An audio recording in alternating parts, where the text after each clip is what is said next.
Hi, everyone, and welcome to episode 94 of the Pet Behavior Chat.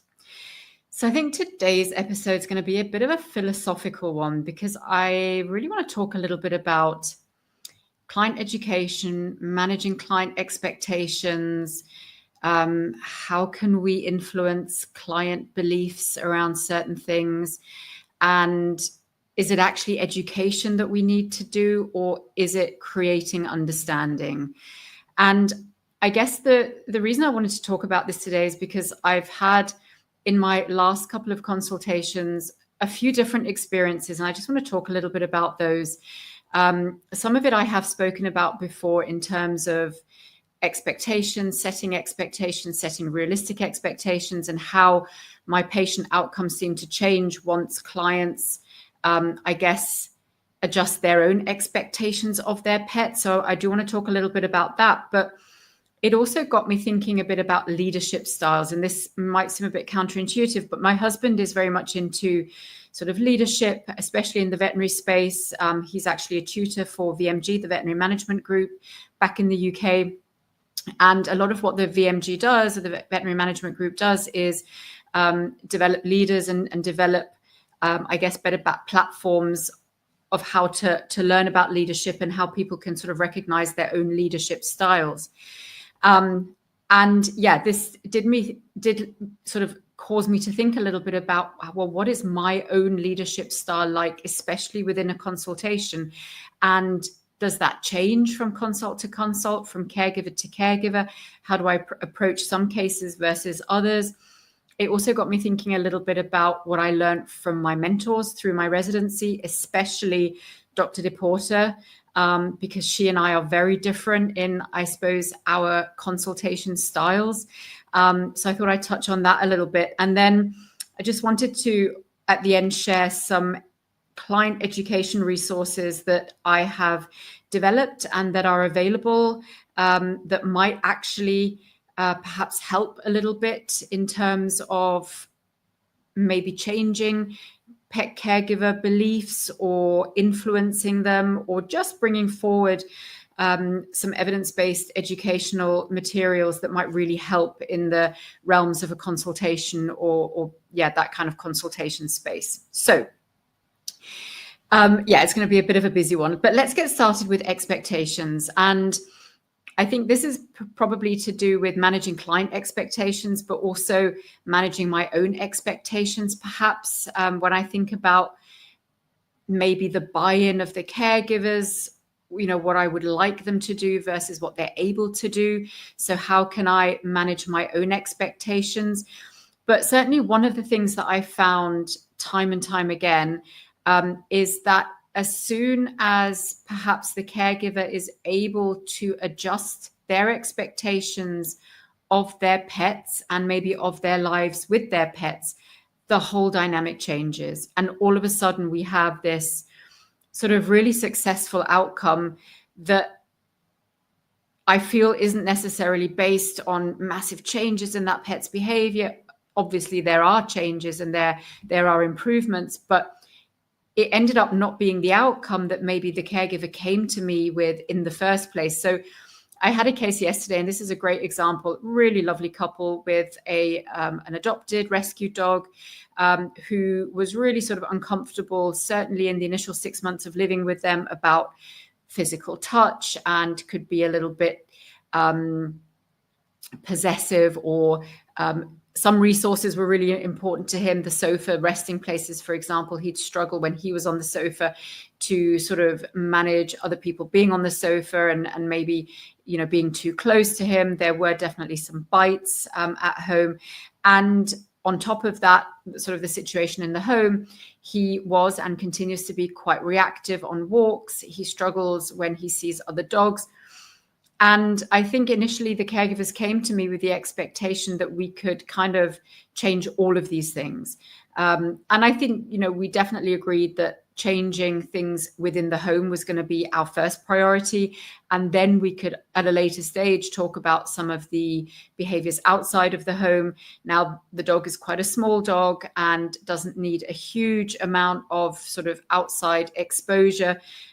Is very happy to go on a little sniffy walk to eliminate. And then there's lots of games that they play in the home to mentally and physically stimulate him. So we knew that we could put that on the back burner. So it's been about 10 months since I've seen the client, and we've had one follow-up in the interim. So hang on, it must be longer since my initial consultation with them. So it's probably about a year since my initial consult with them. And then we did have an initial follow-up probably about 10 months ago, so 2 months after the initial. And on the first follow-up, they immediately noted like a 9 out of 10 improvement, 90% improvement. A lot of things that we had implemented, really simple strategies, were sort of real big game changers. And the dog was also on meds. He's on Reconcile. That, I think, helped a lot. And just being able to read him better, that educational piece. So all of those things were massively improved really quite quickly. Then I didn't see them for a long time. And I just then again saw them yesterday for a consultation. And I think on the whole, things were still really good, but they had a couple of incidents again. I think the caregivers slipped a little bit in sort of their vigilance, maybe around him. And they were very open in describing those incidents, and they fully sort of said it was our fault. We took our eye off the ball. They were interacting with him whilst maybe looking at their phone the same time, didn't see his warning signals. And all of a sudden there was a snap towards the hand. But so all of those things, amazing. And we had some real quick, big wins and a massive improvement in the situation. But we then yesterday spoke about, right, well, let's talk about, how we feel about how he is on walks. And immediately the response was, oh no, we can fully manage it. We just avoid. They found a way to use the service elevator in their apartment building. So the elevator used to be one of their really big stressors. They would often encounter other dogs or kids if the elevator stopped somewhere on a middle floor on the way down, for example. They found a great workaround. Now they use the service elevator. No one else really uses that. So, immediately they said 80% of stressors and triggers were eliminated just by using that service elevator. And then when they were outside doing their sniffy walks, they could really easily avoid other triggers. So fantastic. So I said to them, look, what do we think? Like, do we want to actually improve the way that he feels about other dogs in this particular context? So he's fine when he goes into daycare and boarding. Again, it's such a different context. And whereas initially that was one of the huge things they wanted to train out on walks and, improve this sort of the way that the dog reacted to triggers. And all of a sudden this became a really low priority. And, I said, look, we can absolutely, I can put you in touch with some great trainers and we can work through, how he feels about those triggers. And, now that he's thinking more clearly or is more easily able to think and learn, we can definitely talk about desensitizing, counter conditioning, some of those sort of exposure things, or even giving him pattern games to do outside. And they actually said, no, we really don't want to. Everything is fine as it is. And, I said, well, if nothing changes, if this is as good as it were to get, would that be fine? And they were absolutely over the moon with that. So, and I've had a few cases like that recently where the expectations have shifted within the caregiver, and all of a sudden, we've had the pressure's been taken off. The dog's behavior has improved massively over that period of time. And it really is all about allowing those expectations to change. And I think what's been so interesting for me is I never forced them, or I tried not to put pressure on them to change their expectations. In fact, yesterday I was the one saying, are you guys sure you don't want to do anything about how he feels about things on walks? And it was actually them that were like, oh no, we're so happy with him. He's great. He's a joy to be around. We can manage things really well. We know fully, who he is and, what we can and can't expect of him. And sometimes it's creating that space to just allow that to happen. Obviously addressing some of the important things that are going to affect their everyday lives. But it's just so fascinating to me how the perception shifts And I've had very similar conversations with a lot of my caregivers in the recent, I would say, 6 months, in the last 6 months, about exactly this. And so then when I think about, client expectation and managing, client education, and managing expectations, what does that actually mean? And what does that actually look like? And I'm not entirely sure I have the answer, but it did cause me to think about, does it make more sense to create a relationship of trust, a platform where they can think about some of these things, a platform where they can experience their pet's behavior change and then shift their own expectations and beliefs around it? And that sort of brought me to the question of how declarative, one, as a veterinary behaviorist or as a behavior consultant, how declarative do we need to be during, let's say, the initial consultations with the caregivers? And this has been a question that Teresa and I have talked a lot about, because I'm quite declarative. So I'm quite keen to sort of, I guess, make clearer statements in terms of, if X, Y, Z, then then ABC. And I guess, yes, it's just an interesting question, and it brings me back to leadership styles. So I think it's really important to be declarative in some instances, right? Especially where it's around safety, perhaps safety of children, perhaps safety of other people. Being declarative around, I will never be able to cause your dog not to bite again. We will never be able to cure your dog's behavioral issues. We will only be able to manage them and create a platform where they can coexist more happily with you. All these things. Or if we don't manage your pet's underlying physical health condition, we probably won't see the behavior change that we want to see. So I feel it easy to be declarative in some instances like that, where I feel it's important that the caregivers hear some of these statements. Can we create a situation where the dog never bites again? Probably not. Like, we can never guarantee that. Can we create an environment where they feel less need to do so? Probably. But can I guarantee you that your dog will never bite again? No, absolutely not. So I think it's really important to be declarative in those sorts of things. But I guess I'm thinking a little bit about also, changing beliefs in a very declarative way. If a caregiver has the belief that, they should be the boss, and they have some inclinations of thinking about sort of dominance theory and alpha theory, and if that belief is within them, how do we best go about changing that? Are we declarative and kind of authoritative in that, or do we try and be more affiliative and have a more sort of, I guess, transformational leadership style, rather than being very declarative about those things? And I thought back on, all the consultations I've done over the years, and I remember thinking back to some of my first ones where I really was quite declarative and quite educational about dominance theory and why, why it's not true, and all the research that was done and what the researchers found and how they changed their minds, and, giving them all the science background, which I actually thought, well, if they know the science behind it, then 100% they're going to agree with me that dominance theory is a load of BS.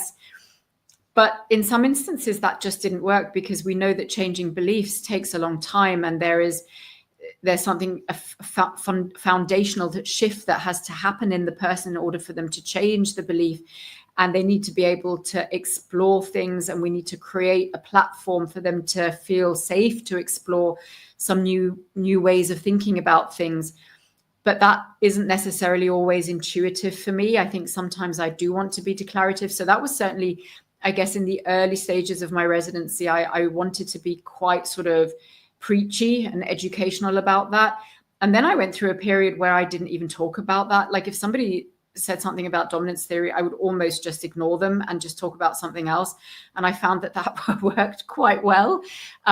If somebody entered into the conversation about the alpha, or he's the alpha in the home, or, he's definitely the alpha amongst the two dogs we've got, or whatever it might have been, I went through a phase of just completely ignoring that and just moving on to something else, talking about body language and other things.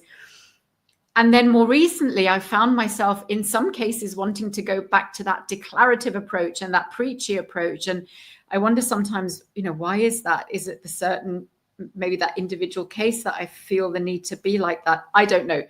But I guess, again, it made me then think a lot about shifting beliefs and how can I actually shift beliefs. And this is what Teresa was so great at during my residency. So in the beginning, I actually saw quite a lot of cases with her in her facility. So I went over to the US and saw cases with her at OVRS, the referral hospital that she works out of. And, I really kind of, I guess, consumed the way that she consulted, which is so different from me. She has this very amazing sort of softly approach, or she has a way of getting caregivers to see things themselves and have those aha moments for themselves without saying anything declarative at all, without educating or without preaching, just presenting information and getting the caregivers to look at their pet in a certain way, where all of a sudden they had these aha moments.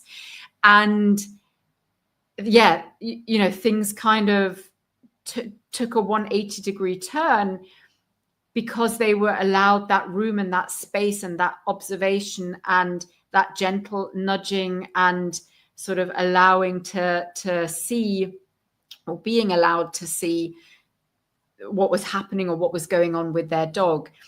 And I find Teresa has such an incredible gift when it comes to that. Now, I then also saw cases with my other supervisor, Kirsty, and she has a very different approach, absolutely amazing as well. She's very much about building relationship and rapport with the caregiver. She asks them a lot about what their life experience has been and, what do they do for a living? And she tries to kind of get people to understand things from a perspective that they're able to see through, which again is such a great approach. And I think I have sort of amalgamated from both of their styles of doing things, plus my own way of doing things, into a way that I find sits comfortably with me. So there's probably some education in there, but there's also some allowing for people to have their own aha moments. But certainly there's a strong building of trust, rapport, and a foundation from which to move forward from. And I guess, and then we always talk about, so if any of you were in the free masterclass that I did on creating beautiful treatment plans, there's 1M in there, which is managing client expectations. And, and we always talk about client education as being an important part of any veterinary consultation. And absolutely that is the case. But it's, I guess, recognizing how ready are the clients and caregivers to receive that education? How much can they even absorb? Do we sometimes go overboard as veterinary behaviorists, certainly in just throwing all the information at them, and they literally can't assimilate that information? And how do we create a platform and a space for them to actually be able to change the way that they maybe see things or look at things? And maybe also not every client needs that. I have a number of clients that have come to me fully understanding of their pet, understanding that they're fearful, anxious, in panic, and they knew, what they wanted from me. And that was usually support with medications, but there wasn't a lot of that belief shifting or, I guess, education that needed to be done, because that understanding was already there. The compassion, the empathy for the dog's emotional state was already there. And now they just needed a professional to come and help them with that. So those are not the clients perhaps that I mean. I guess I'm thinking more of the clients that really are struggling to understand why their pets are behaving in a certain way, maybe haven't been introduced to the idea of emotional state or behaviors driven by motivation, but rather still have an understanding of obedience. Pets should be obedient and behave in the way in which we want them to, which of course is always our goal, but we're not doing it through coercion or aversive methods. We're doing it by allowing and by meeting needs. So It's an interesting conversation. It's something I've been contemplating a lot about, and I thought I would share it on here because I think it's something that a lot of my colleagues, certainly in the veterinary behavior space, I know we've had conversations about this before, how do we best set up a consultation and how do we adapt it for each individual caregiver to, at the end of the day, get the best result, because that's what we all want. And then, of course, the collaboration piece comes into that as well. How do we collaborate with other professionals to create that support network, so that they're perhaps hearing the same information from two different directions and are able to maybe receive it better from one direction than from another. So yeah, there's quite a lot to talk about and to think about there. And, and also understanding our own emotional state and our own biases. Are we maybe in a slightly worse emotional state during some consultations? Do we create situations where things aren't ideal? I know I have, absolutely 100%. In fact, even quite recently, I could have absolutely done things better. And then when you go away and you think about it, you think, well, that probably wasn't the best way of approaching something. But I think that's where we all need to show ourselves some grace and to understand that we ourselves are not equal each and every day. And on some days we're rested, we've just been on holiday. It's a time of day that suits us, and we're going to be able to be the best version of ourselves for that particular consultation. Whereas on another day, we might be triggered. We might come in with some of our own biases. We might have had a bad day. We might not be feeling well. And that influences things as well. So yeah, there's a lot to think about there. And that leadership style piece, I think, comes into that as well. So as I mentioned earlier, on the one hand, you've got this very sort of authoritative, transactional approach to leadership styles, but also to, I guess, how to conduct a consultation. And then on the other hand, you have these very sort of affiliative, coaching, transformational, democratic leadership styles, which we obviously all want to aspire to and to achieve in every instance. But actually, are there moments that we need to be a little bit more transactional, authoritative, declarative for maybe everyone's safety, and maybe to try and get across the strength of our message and be very declarative in some of the things that we're delivering? And, when we talk about kind of the art, I talk about the art and science of veterinary behavior medicine. A lot of this goes into there. And I'm very lucky in that I actually undertook a coaching qualification myself back into 2014. So over 10 years ago now. But that, becoming a coach, becoming a certified coach also gave me quite a lot of understanding for how to communicate in certain situations in a way that would hopefully have a beneficial outcome. Anyway, so that's a little bit about expectations, leadership styles, and how do we approach things within a consultation. Beliefs, how do we actually get to the core of some things? So when we want to influence that whole caregiver piece, we often need to try and appeal to their beliefs or understand even what are their beliefs, and those beliefs might be really important in how, whether we're going to have a positive or a negative outcome. So how do we try and influence some of those belief systems and allow for them to shift, or at least allow a window to open where there is maybe opportunity for new thoughts, beliefs, or understanding to come in? Okay, so I'm going to stop being quite so philosophical now, and I'm going to give you actually a resource that I think might be really useful for you. So I think people take information in different ways. We all know that, the length of time, length of consultation time, for example, how much can you actually take in? And we know that 45 minutes is probably about the maximum before we need a break. We also know that clients usually don't take more than about 3 bits of information away with them from a consultation. And we also know that people have different learning styles. I'm a very visual learner. Some people like to read things. Some people like to listen. Some people like to actually do. Some people are very sort of kinesthetic in their learning. So with all that in mind, I think when we are approaching behavior cases in general, whether that's we're a GP vet in practice, and we're having to field some behavior questions that clients are maybe bringing to us, or whether we're veterinary behaviorists and we're kind of working with these more complex and maybe severe behavior cases on a more regular basis, or whether we're a pet care professional, maybe a veterinary nurse that's setting up a behavior service, or we're a pet care professional working, as a non-veterinary behaviorist or a trainer, or in any of the other amazing supportive roles that, that there are. Having resources to be able to continuously keep conversations going and educate our caregivers are so important. And so what I've actually done is I've put together an ebook, a downloadable and printable outable ebook that has about 55 pages of client resources, client handouts and client resources in there.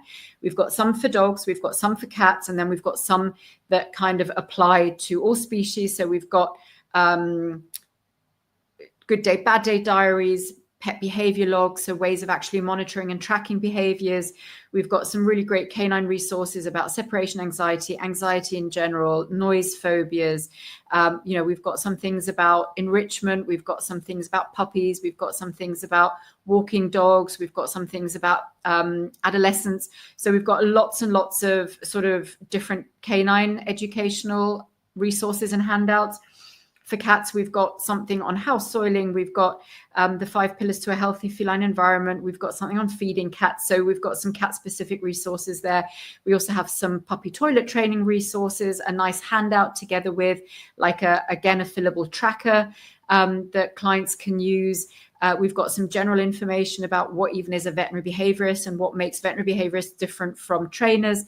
And, so if you are a professional out there and you think that having some resources on hand might be helpful, maybe you are working in a GP practice as a vet and you've got somebody coming in with a cat that's peeing outside the litter box and you don't necessarily have time to have a consult with them about it now, you could use that handout to give to them something that they can read at home before they perhaps come back and see yourself or a nurse, maybe for a behavior first aid consultation, or whilst you're maybe thinking about referral for them or organizing referral for them. So I think that could be really useful from a GP point of view. I think some of my sort of tracking resources are great for vets or other professionals already working in the behavior space. Really easy ways of clients to just kind of keep tracking things. And also, if somebody's never even heard of a veterinary behaviorist before, and this is maybe an idea that as a GP vet you're introducing to a client, hey, I really think you should see a veterinary behavior specialist, then you can give them a handout that just kind of talks about what even is a veterinary behaviorist and what do we do and what makes us perhaps slightly different from non-veterinary behaviorists, for example. So I'm going to put the link to the ebook in the show notes. And so please go ahead and get that if you would like to. It costs $14 US, so it's very affordable, and I'm going to be adding to it as I develop more handouts, and maybe also as a result of feedback from anybody who gets the handout, the ebook, that can feed back to me what's a resource that you would really love to have. So I did actually recently have a couple of people ask me about a handout for clients about what even are psychopharmaceutical medications. So that's something I'm going to be developing next, and that's going to go into the ebook. So it's going to be regularly updated, and we'll let you know when there are updates. But I think just as a way of this whole piece of educating clients, managing expectations, communication, coaching, giving people different ways of taking in information depending on how they learn, knowing that they can't take in all the information you probably want to give them in a consultation there and then. So having some of those resources and having an ebook like that might be really, really handy. Okay, that was a bit of a philosophical one. I'm going to come back next week and I'm going to dive into something that's a little bit more clinical. So we're going to be talking about cats in FIC. So what's new in FIC and cats. But yeah, this was just something that I personally have been thinking a lot about in the last couple of weeks for a number of different reasons. Clients that I've seen, a consultation that perhaps didn't go quite as I hoped it would. And, then that thought of, damn, what could you do? What could you have done better? What are the things you need to think about? And that's kind of where I got to when I was thinking about some of this. So I thought I'd share it in a podcast because I'm sure I'm not the only one that has these thoughts. And that perhaps muses on some of these things. All right, so I'll see you next time for a bit more of a clinical episode. And until then, I hope you've enjoyed this. I will put the link to the ebook in the show notes, and I will see you next week. Bye for now.